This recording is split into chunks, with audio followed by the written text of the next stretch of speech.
말씀의 제목은요, 은혜가 믿음과 사랑으로 넘쳐나리라 라는 제목으로 하나님의 말씀 나누도록 하겠습니다. 먼저 우리가 이 말씀 보면서 14절입니다. 본문 14절, 우리 주의 은혜가 그리스도 예수 안에 있는 믿음과 사랑과 함께 넘치도록 풍성하였다라고 이 디모데 전서를 통해 사도 바울은 말씀하고 있습니다. 즉 우리가 가지고 있는 이 믿음도 또 우리가 가진 이 사랑도 누구에 의해서 이루어진 것이다? 예수 그리스도의 은혜로 인하여 말미암은 것이다 라는 것을 우리에게 분명하게 말씀하고 있죠. 우리가 가진 믿음은 사실 너무나 작은 믿음입니다. 태어나면서부터 큰 믿음을 가지고 태어난 사람도 없고요, 태어나면서 눈꽃만한 그런 작은 믿음을 가지고 태어난 사람도 없습니다. 사실 믿음이라는 것은 똑같이 주어집니다. 하나님의 택한 백성은 모두 다 그 믿음을 선물로 받아 태어납니다. 그래서 이 믿음이라는 것은 헬라어로 피스티스라고 하는데요, 이 피스티스라는 말을 두 가지의 큰 의미로 생각해 볼 수 있는데, 첫 번째는 성실하다라는 뜻을 가지고 있습니다. 하나님은 우리에게 믿음을 주시고 그 믿음의 열매를 맺고 그 믿음으로 인한 구원을 받게 하고 그 믿음을 통하여 이 땅의 복을 누리게 하는 그 사역들을 하심에 있어서 하나님은 결코 게으르지 아니하신다는 것입니다. 하나님은 성실하십니다. 어떤 사람은 내버려 두시고 어떤 사람은 좀 복을 주고 이렇게 하지 않는다는 것이죠. 차별이 없다는 것입니다.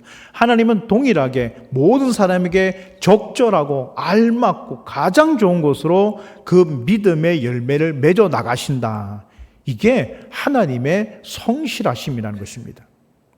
우리 성도님들이 말씀을 읽을 때 하나님께서 자신에게 주시는 말씀으로 다 느껴지는 그런 말씀이 있지 않습니까? 하나님은요, 그 말씀을 주시면서 그 말씀이 온전히 이루어질 수 있도록 끝까지 인도하신다는 것입니다. 때문에 마태복음 5장 18절에 보면 이 말씀이 1.1획도 결코 없어지지 아니하고 다 이루실 것이다 라고 약속해 주십니다. 말씀은요, 그래서 허투루 떨어지는 것이 하나도 없죠. 말씀은 모두가 성취되고 이루어진다는 사실을 믿고 고백하시는 우리 성도 되시길 바랍니다.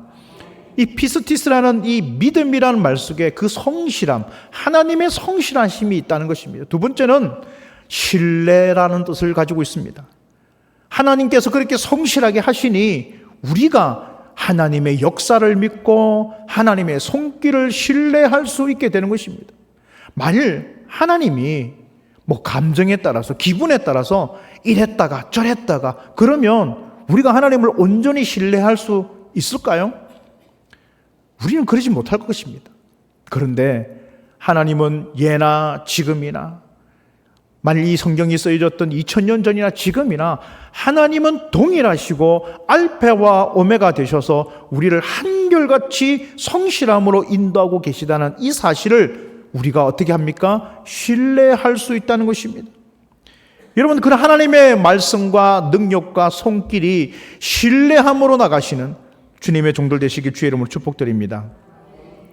이것이 다 무엇에서 기인한다? 예수 그리스도를 통한 은혜로 통하여 우리에게 주어진 믿음이다 하는 것입니다. 은혜라는 것이 무엇입니까? 하나님이 우리에게 주신 선물 아닙니까? 즉 이 믿음 또한 하나님이 그 성실함으로 또 그 신뢰함으로 우리에게 주시는 선물이었다는 것이죠. 또 한 가지가 있습니다. 사랑입니다. 이 사랑도 예수 그리스도의 은혜로 인하여 우리에게 주어졌습니다. 우리가 사랑하는 것이 아니라 하나님이 우리를 사랑하셨다고 요한 1서에 말씀하고 있지 않습니까? 때문에 여러분 안에 있는 믿음에 기인한 사랑, 하나님의 방식에 따르는 사랑, 하나님의 말씀을 따라가는 사랑이 있으시길 주님의 이름으로 축복드립니다. 사도 바울은요, 이러한 하나님의 은혜가 얼마나 큰지, 이 하나님의 사랑과 은혜가 얼마나 대단한지 그것을 디모데 전서를 통해서 이 디모데에게, 자기의 영적 아들인 디모데에게 가르쳐주고 싶었어요. 그래서 오늘 본문의 말씀을 통해서 이전에 내게 행하셨던 하나님의 은혜가 얼마나 큰지, 지금 내게 주시는 하나님의 은혜가 또한 얼마나 큰지, 앞으로 하나님의 은혜가 얼마나 주어지는지 이것을 과거, 현재, 미래에 온전히 담아서 이 디모데, 자신의 영적 아들인 디모데에게 그것을 보여주고 가르쳐주고 싶었습니다. 그래서 오늘 본문의 말씀을 적는데요, 오늘 이 말씀을 듣는 우리 2부 예배 나오신 우리 성도님들의 마음속에도 하나님의 사랑의 크기가 과거나 현재나 미래나 하나님의 그 크신 사랑을 온전히 확인하고 가슴에 담아가는 귀한 은혜의 시간 되시길 주의 이름으로 축복드립니다. 우리 본문 13절 읽으면서 본문 안으로 좀 더 깊이 들어가 보도록 합시다. 13절입니다. 내가 전에는 시작.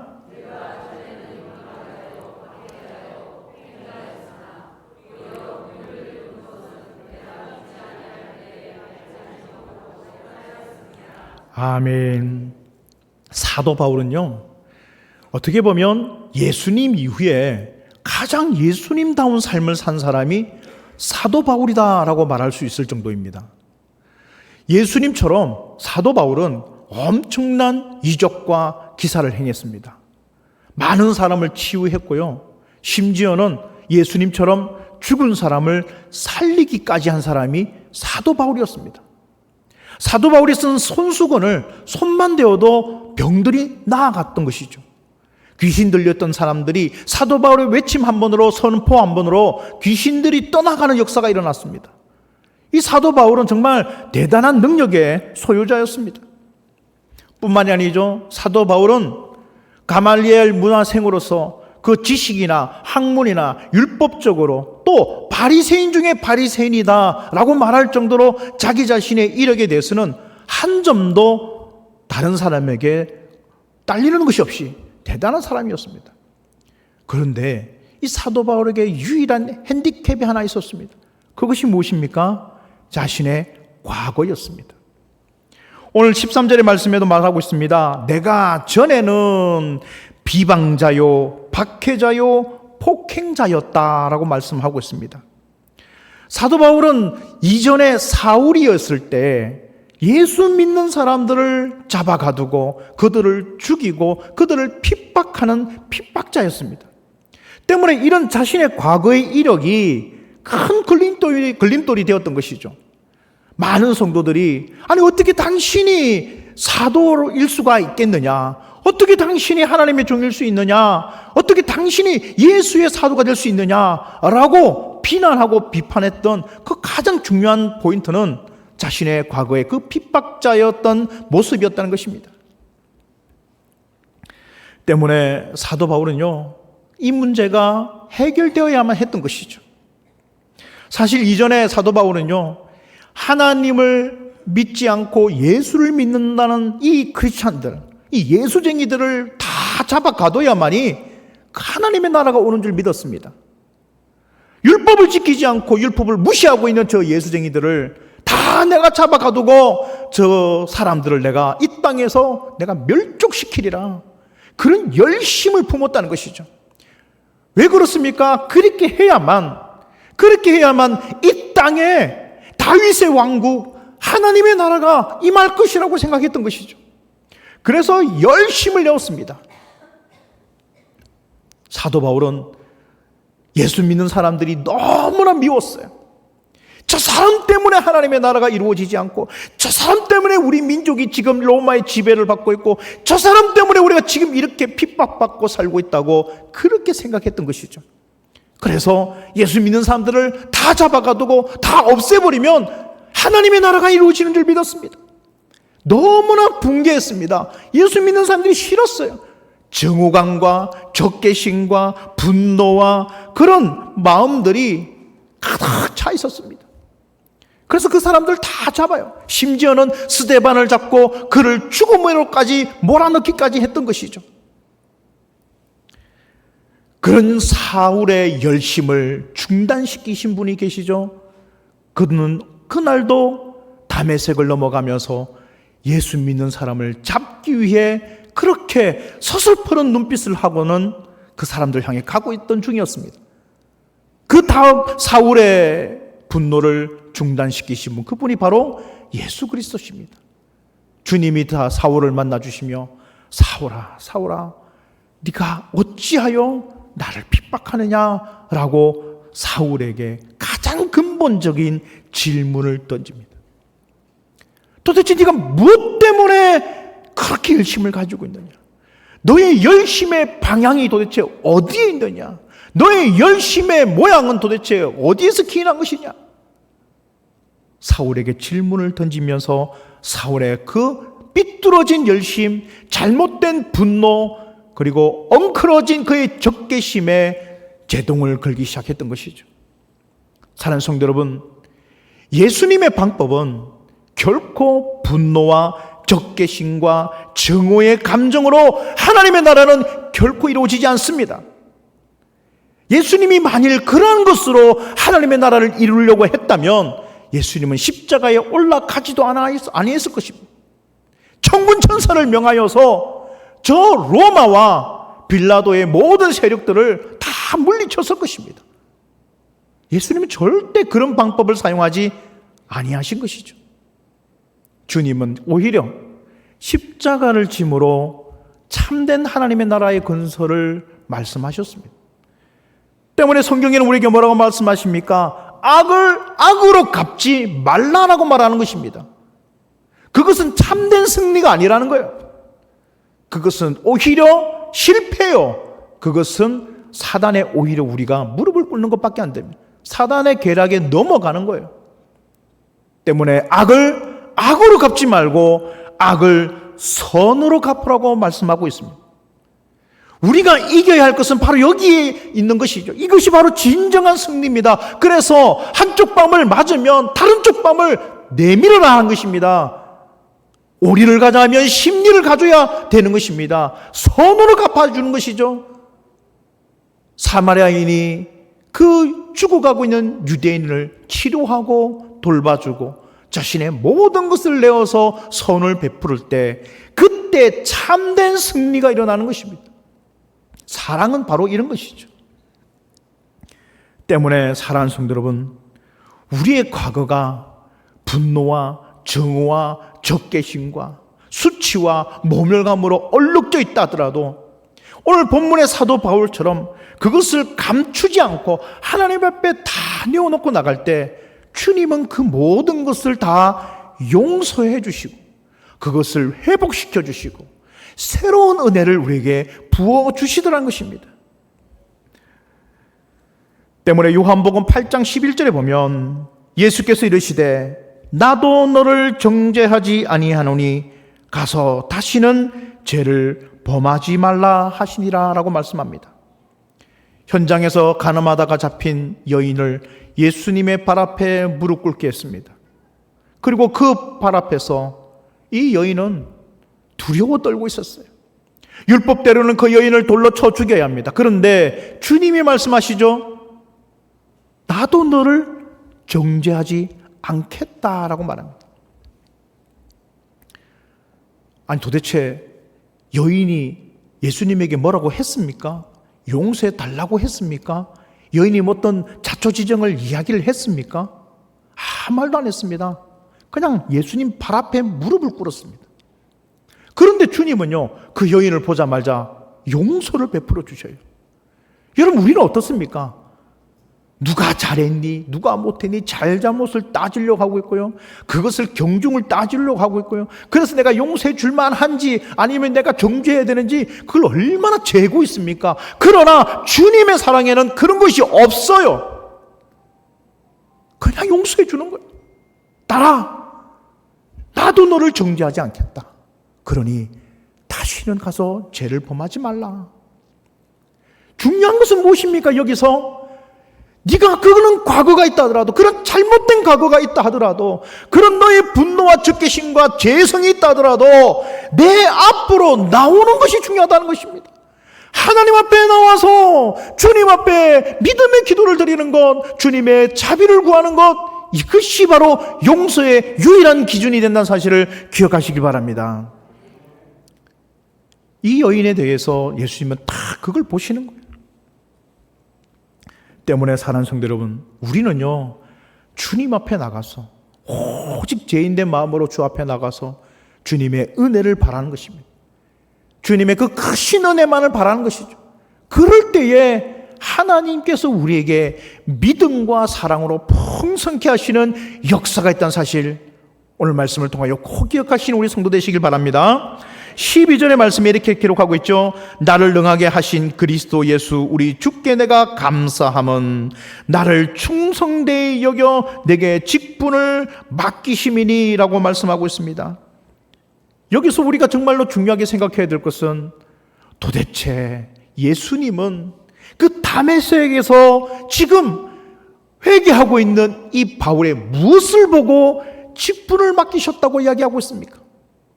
도대체 그가 충성할지 안 할지 어떻게 알고 바울에게 직분을 맡기신단 말씀입니까? 여러분, 그렇지 않습니까? 여러분들에게 다 믿음이 있습니다. 그런데 사실 우리가 충성할지 안 할지 도대체 하나님이 어떻게 알고 내게 직분을 맡기신단 말입니까? 우리는 그래서 하나님 앞에 보통 이렇게 이야기합니다. 하나님, 자신이 없습니다. 도저히 안 되겠습니다. 저는 못합니다. 제게 이것을 거두가 주십시오. 저는 못하겠습니다. 그렇게 거절하고 사양할 때가 우리가 얼마나 많습니까? 사도 바울도 그랬을 것 같아요. 도대체 뭘 보고, 어디를 봐서 충성할지 아니면 그 사람의 성격대로 할지 어떻게 합니까? 근데 예수님께서 사울에게, 즉 바울로 만드셔서 그에게 직분을 맡기시는 것은 바울을 봐서가 아닙니다. 이 사울 속에 있는 그 죄를 봐서가 아니에요. 그에게 그 직분을 맡기시는 유일한 이유는 그 안에서 역사하고 계시는 성령 하나님의 성실하심이 그 이유가 된다는 사실을 기억하길 바랍니다. 여러분, 우리에게 맡겨진 직분도 마찬가지입니다. 내가 잘할 것 같아서가 아닙니다. 내가 열심히 할 것 같아서가 아닙니다. 내가 충성할 것 같아서 맡겨주는 거 절대로 아닙니다. 무엇을 믿고 맡기는 거예요? 내 속에 있는 성령 하나님의 그 내주하심과 성령의 역사, 그 하나님의 역사를 믿고 맡기는 겁니다. 때문에 여러분, 우리가 힘들 때요, 내 안에 있는 믿음을 의지하시길 바랍니다. 내 안에 있는 성령님을 의지하시길 바랍니다. 성령님 힘 주십시오. 성령님 능력 주십시오. 내가 주님 믿고 나가겠습니다.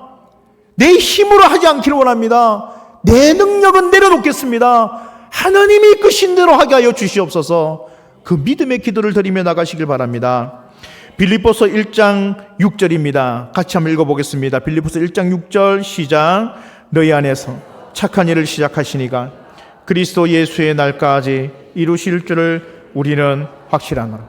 아멘. 우리 안에서 착한 일을 시작하신 이가 있다고 합니다. 그분이 누구십니까? 예수 그리스도의 영, 성령이십니다. 그 영이신 분이 우리 안에서 착한 일, 바로 선한 일, 하나님의 뜻에 맞는 일, 하나님의 합당한 일, 그 충성되이 여겨주시는 일, 그 일을 시작하신다는 겁니다. 내가 하는 것이 아니죠. 주님이 시작하십니다. 다만 우리는 그것을 믿고 나를 주님께 맡겨내면 되는 것입니다. 하나님이 하시는 대로 쓰시옵소서. 하나님께서 하시옵소서. 그 믿음으로 충성하시는 우리 성도 되시길 주님의 이름으로 축복드립니다. 여러분, 과거에 매이지 마십시오. 과거에 얽매이지 마십시오. 오늘 해야 될 일을 과거의 매임으로 미루지 마시라는 겁니다. 내 안에서 역사하시는 주의 성령을 의지하시고 주님 앞에서 그 과거를 주님 앞에 맡기며 나가는, 그래서 용서의 은혜를 입으시는 우리 성도 되시길 바랍니다. 사도 바울은요, 큰 은혜의 첫 번째로 이 과거의 은혜가 자기에게 있었음을, 그래서 포악자요, 폭행자요, 비방자였던 내가 주님의 은혜로 말미암아 충성되이 여기심을 받아 사도가 되었다는 것을 디모데에게 지금 가르쳐주고 있죠. 두 번째입니다. 15절입니다. 밑보다 모든 사람이 받을 만한 이 말이요, 그리스도 예수께서 죄인을 구원하시려고 세상에 임하셨다 하였도다. 죄인 중에 내가 괴순이라 라고 말씀하고 있습니다. 여기서 상반절에 나와 있는 믿보다 라는 이 말은요, 믿을만하다 또는 확실한 말씀이다, 이런 뜻을 가지고 있습니다. 즉 모든 사람이 확신할 만이 말씀이다. 그 말씀이 무엇입니까? 그리스도 예수께서 죄인을 구원하셨다는 것입니다.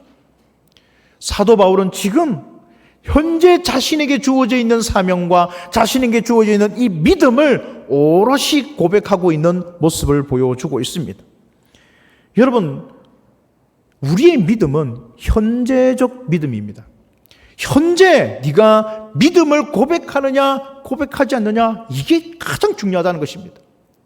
과거에 우리가 어떻게 했고요, 예전에는 우리가 이렇게 했는데요, 그건 아무 소용이 없어요. 지금 네가 믿느냐는 것입니다. 지금 너에게서 믿음의 열매가 나타나느냐, 지금 너에게서 하나님의 충성되이 여기시는 그 사명에 대한 감당함이 있느냐, 그 현재적 믿음에 대해서 우리에게 질문을 던지고 있다는 것입니다. 이것은요, 당시 디모데가 처해 있는 에베소 교회와 여러 교회의 상황들이 맞물려 있습니다. 당시 초대교회 시절에는요, 많은 이단들이 교회 안에 있었어요. 거짓 가르침과 이단의 세력과 그런 거짓 가르침의 이단 선지자들의 가르침들이 횡행하고 있었거든요. 그래서 현재의 믿음에 대해서 너무나 연약해 있었습니다. 내가 지금 믿는 것이 맞는가? 내가 이런 믿음 가지고 내가 구원을 받을 수가 있는가? 내가 이러고 예수의 제자라고 말할 수 있는가? 내가 이런다고 성도인가? 그런 의심과 의구심들이 당시 성도 안에서 많이 있었어요. 그러니 믿음이요, 그냥 사시나무 떨듯이 그냥 흔들리는 거예요. 사도 바울은 여기에서 하나님의 말씀을 전합니다. 미쁘다, 이 말이요, 확실한 말씀입니다. 성도들이요, 그리스도 예수께서 죄인을 구원하시려고 세상에 임하셨고 그 죄인된 우리를 다 구원해 주셨는데, 이 말씀은 확실한 말씀입니다. 그러니 우리의 구원에 대하여 의심하지 말고 우리의 구원에 대하여 흔들리지 마십시오. 확실한 것입니다 라고 이야기하는 것이죠. 때문에 우리가 신앙 고백서로서 자주 암송하는 것이 무엇입니까? 사도신경입니다. 이 사도신경은요, 2000년 교회 역사에 가장 검증된 신앙 고백서로 오늘날 성도에게까지 자주 암송되고 있습니다. 여러분, 사도신경은 다른 종교에서 흥얼거리는 그런 주문이 아닙니다. 사도신경은 지금 내가 이렇게 믿고 있다는 현재적 신앙의 고백이요, 현재적 신앙의 표현입니다. 그 사도신경을 내가 암송함으로 말미암아서 내 입으로 시인하는 것이고요, 또한 그것을 내가 들음으로 다시 한 번 더 내가 누구를 믿고 있으며 무엇을 믿고 있으며 내 신앙의 방향이 어디에 있어야 될 것인가를 확인하는 순간이라는 것입니다. 너무 중요한 작업이죠. 여러분, 우리가 일주를 살면서 여러분의 사도신경에 합당한 그런 마음을 언제 많이 품어봅니까? 예배 시간에 가장 많이 하죠. 그냥 이 사도신경을 줄줄 외우지 마십시오. 의미 없이 그런 단어의 나열로 생각하지 마시라는 것입니다. 신앙의 고백으로 한 자 한 자 또박또박 한번 마음으로 읽어보십시오. 그 말씀이 오롯이 나의 신앙의 고백이 될 수 있도록, 그 말씀이 내게서 일어나는 마음의 중심이 될 수 있도록 여러분들께서 신앙을 지금 당장 내가 오늘 그 믿음을 고백해 나가시는 우리 성도 되시길 바랍니다. 내가 믿음이 이것밖에 안 됩니다. 내가 믿음이 이것밖에 없습니다. 그런 말 마세요. 어차피 믿음은 작습니다. 그 믿음의 크고 작음에 얽매이지 마십시오. 누구는요, 태어날 때 큰 믿음 받고 태어나고, 누구는 조그마한 믿음 받고 태어나는 그런 거 없어요. 어차피 믿음은 작습니다. 그 믿음을 소중하게 생각하느냐, 그 믿음을 내가 존귀하게 생각하느냐, 그 작은 믿음도 주님께 드리려고 하느냐, 이게 더 중요한 것이죠. 오병이의 기적의 현장에서 작은 아이의 도시락이 있었습니다. 사실 물고기 2마리와 떡 5개, 그건 아이의 도시락, 아이의 간식 정도에 해당되는 음식의 양이죠. 그럼 누가 코에 붙이겠습니까? 2만 명이 움집해 있는 그 군중들에서 이것이 도대체 무슨 소용이 있습니까? 그럼에도 불구하고 오병이어를 내어 놓는 믿음. 그럼에도 불구하고 그 오병이어를 주님 앞으로 가져오는 믿음. 이게 중요하다는 거예요. 여러분들의 믿음이 얼마나 소중한 것인 줄 아십니까? 여러분들이 받은 구원이 얼마나 놀라운 것인 줄 아십니까? 구원을 그냥 공짜로 받은 것이 아닙니다. 여러분들의 구원을 이루기 위하여 하나님의 독생자 외아들이신 예수 그리스도가 십자가에서 그 피의 값을 지불하셨어요. 구원이 공짜라고요? 천만의 말씀입니다. 구원은 너무나 값진 것이고 이 땅에 그 어떤 것으로도 값을 지불할 수 없을 정도로 놀라운 것입니다. 때문에 하나님께서 직접 그 값을 지불해 주셨던 거예요. 그리고 우리는 그에 대한 대가로 구원을 받은 것입니다.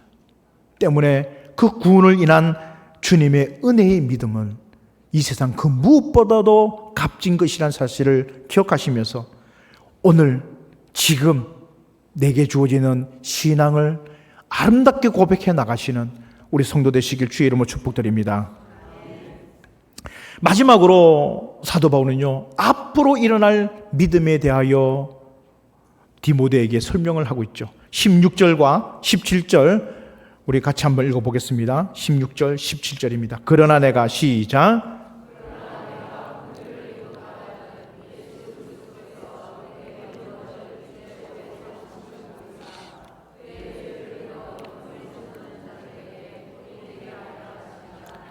영원하신 왕 곧 썩지 아니하고 보이지 아니하고 홀로 하나이신 하나님께 존귀와 영광이 영원 무궁하도록 있을지어다. 아멘.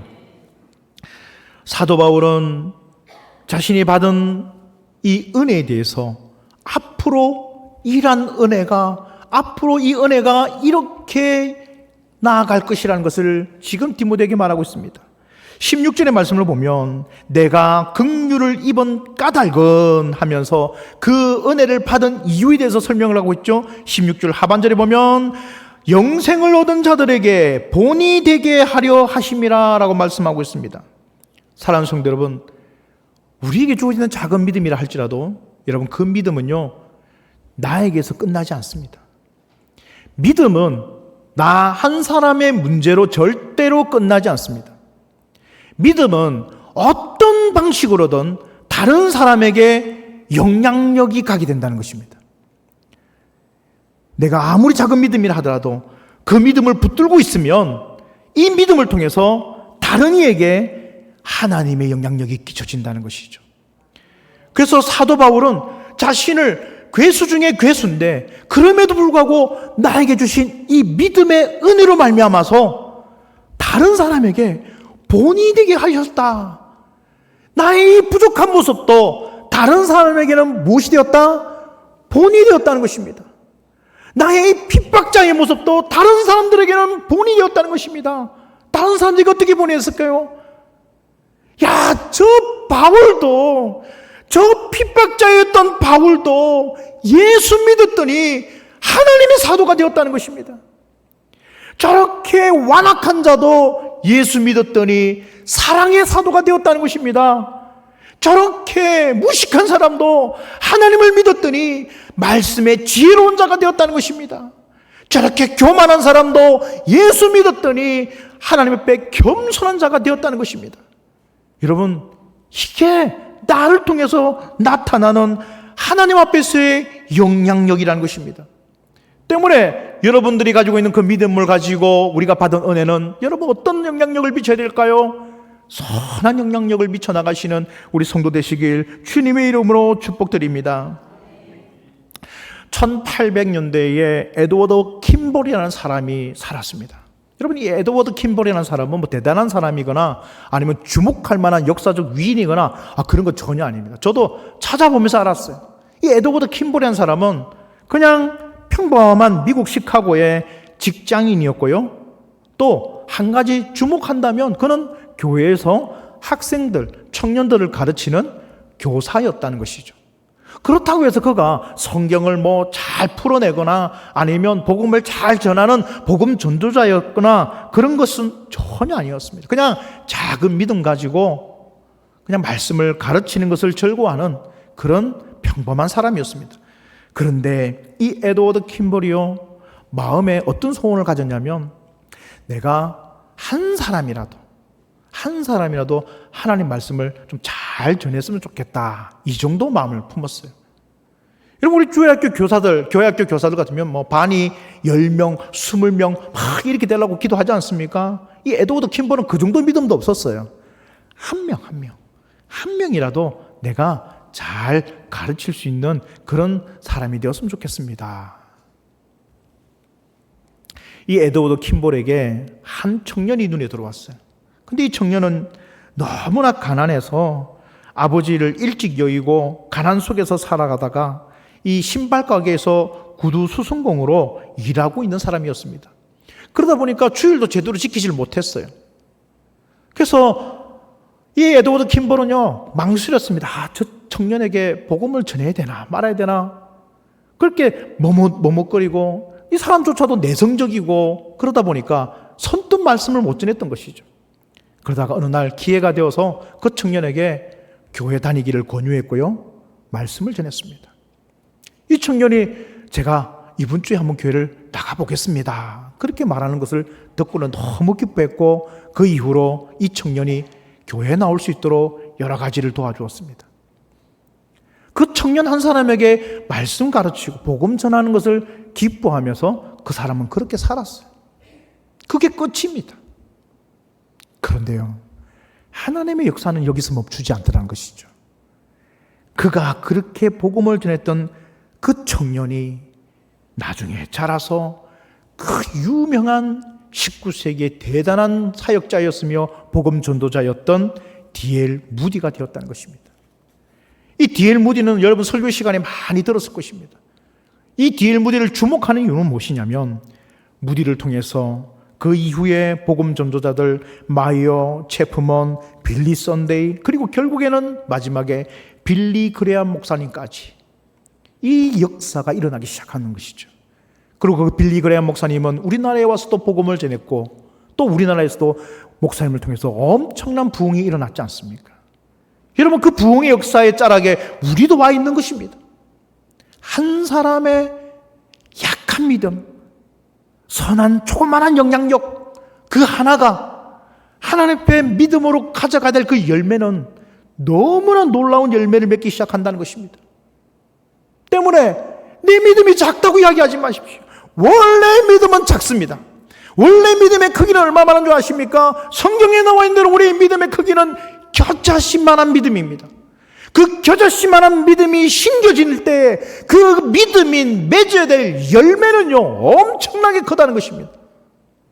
믿음의 크고 작고의 문제가 아닙니다. 그 믿음을 심느냐 심지 않느냐, 그 믿음이라도 주님 앞에 가져와서 예수 그리스도의 무릎 앞에 내가 그 믿음을 내어놓느냐, 내어놓을 때 그 열매가 얼마나 큰지, 그 열매가 얼마나 큰 영향력을 미치는지는 주님 손에 달려있다는 것입니다. 때문에 사랑하는 성도 여러분, 앞으로 일어날 믿음의 은혜의 크기를 여러분들이 그것을 재단하지 마시라는 것입니다. 내게 있는 믿음은 비록 작으나 이 믿음 붙들고 갑니다. 주님, 내가 작은 믿음이지만 이 믿음을 주님 앞에 내어놓습니다. 주님께서 역사하시고 이 믿음을 선한 영향력의 열매로 하나님 앞에 풍성하게 맺을 수 있도록 인도하여 주시옵소서. 내가 하는 것이 아닙니다. 내가 이루는 것이 아닙니다. 내 속에서 착한 일을 시작하신 그분의 손길이 나를 인도하여 주실 줄 믿습니다. 그 믿음의 고백으로 승리하시는 우리 성도 되시길 바랍니다. 마지막으로 고린도전서 15장 10절 우리가 함께 읽음으로 말씀을 가늠하겠습니다. 15장 10절입니다. 그러나 시작.